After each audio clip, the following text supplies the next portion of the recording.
বিরল রোগে আক্রান্ত সালমান খান, লাখে একজনের হয় এমন কঠিন অসুখ। 60 পেরিয়েও সালমান খানের ফিটনেস মুগ্ধ করে দর্শকদের। কিন্তু অনেকেই যেটা জানেন না সেটা হলো দীর্ঘদিন ধরেই অসুখে ভুগছেন সালমান খান। অত্যন্ত বিরল রোগ বাসা বেঁধেছে তার শরীরে। এই রোগে আক্রান্ত হয়ে একসময় চরম কষ্টে ভুগেছিলেন সালমান। যন্ত্রণা এতটাই হতো যে বহুবার নিজেকে শেষ করে দেওয়ার কথাও ভেবেছেন। সালমান বহুদিন ধরে ট্রাইজেমিনাল নিউরালজিয়া রোগে ভুগছেন।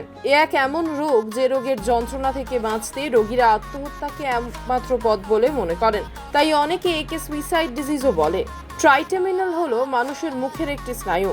এই স্নায়ুর কাজ অভিব্যক্তিকে মুখে ফুটিয়ে তোলা। যাদের ট্রাইজেমিনাল নিউরালজিয়া হয় তাদের মাঝে মধ্যে এই চোয়াল, গাল, ঠোঁট এবং নাকে প্রবল যন্ত্রণা শুরু হয়। এই যন্ত্রণা একেবারে ইলেকট্রিক শক লাগার মতো কষ্ট দেয়। সেই সঙ্গে প্রচন্ড মাথা ব্যথাও থাকে। 1 লাখ জন পিছু 12 জনের শরীরে এই রোগ ধরা পড়ে। কখনো কখনো এই ব্যথা থেকে ঝাঁকুনি ও জ্বালা পোড়ার মতো অনুভূতি হয়। থেকে এই মুখের একপাশে প্রচন্ড ব্যথা শুরু হতে থাকে, যার ফলে চিবানো, কথা বলার মতো স্বাভাবিক কাজগুলো এক প্রকার বন্ধ হয়ে যায়। এই ব্যথা কয়েক সেকেন্ড থেকে কয়েক মিনিট পর্যন্ত থাকতে পারে, বারবার ফিরে আসতে পারে একই দিনে। সালমানের কথায় বোঝা যায় যেন কেউ অনবরত মুখে ঘুষি মেরে চলেছে। সাধারণত এই রোগ 50 বছর বয়সী ব্যক্তিদের বেশি আক্রমণ করে। সালমানের শরীরে এই রোগটি ধরা পড়েছিল 2007 সালে পার্টনার সিনেমা শুটিং এর সময়।